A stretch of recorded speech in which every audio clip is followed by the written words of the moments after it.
Mheshimiwa Rais wa Jamhuri ya Muungano wa Tanzania anaendelea kuboresha miundombinu ya sekta afya katika nchi yetu,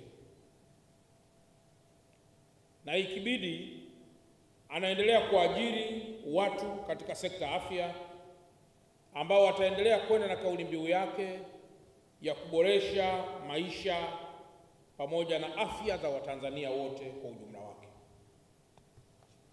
Ndugu zangu wauguzi mlioko hapa, hii inadhihirisha nini? Kwamba maisha ya mwanadamu hubadilika kwa historia yake, ilivyokuwa jana na itakavyokuwa kesho.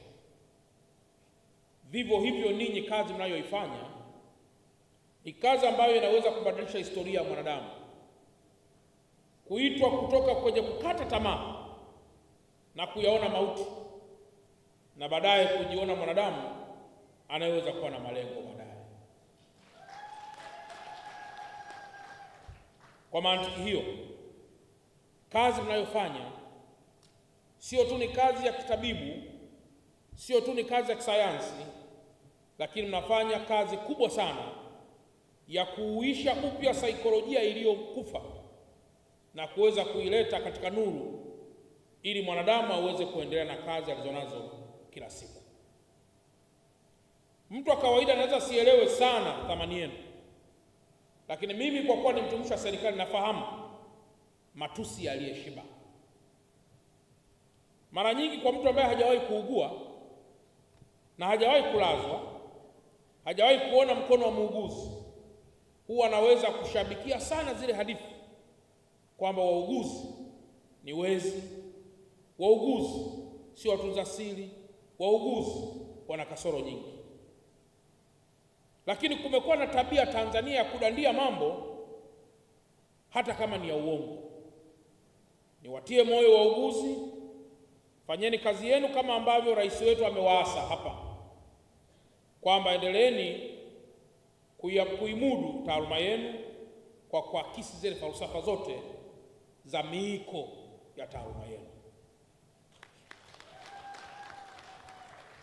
Kwa maandikio, ninyi wauguzi endeleeni pia kujipa moyo kwamba wapo ambao wamekusha sifu mno makuzi na maendeleo ya sekta ya afya Tanzania, na wapo ambao wanaiona Tanzania kama kimbilio, na wapo ambao wanaiona Tanzania kama msaada kwao.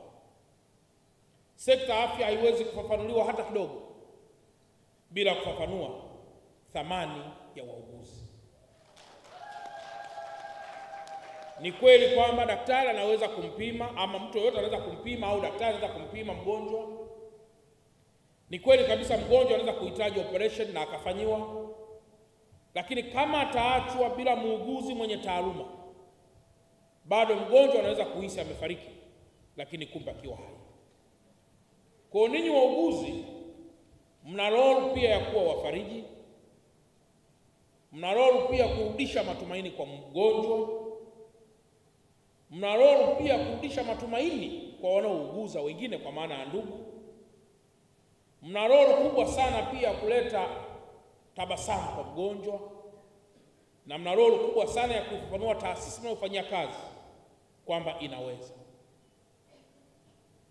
Ndugu wa wauguzi, nimeona niyaseme haya kwa sababu wapo watu ambao wakiangalia Tanzania huwa wanaweza kufikiri bado hatujamudu kuwa timamu kwenye baadhi ya vitu vingi. Na ndio maana kuna hata baadhi ya watu nawasikia mahali fulani fulani nje ya taifa letu, namna wanavyoweza kuongea mambo yao, wanahisi kama vile Tanzania kama vile bado hatujaendelea, na wakati fulani wanahisi wanaweza kuja Tanzania na kuharibu kabisa hata sovereignty ya taifa. Lakini mwenye akili aliyeumbwa na Mungu vizuri unyamaza kimya mpaka hapo watakapo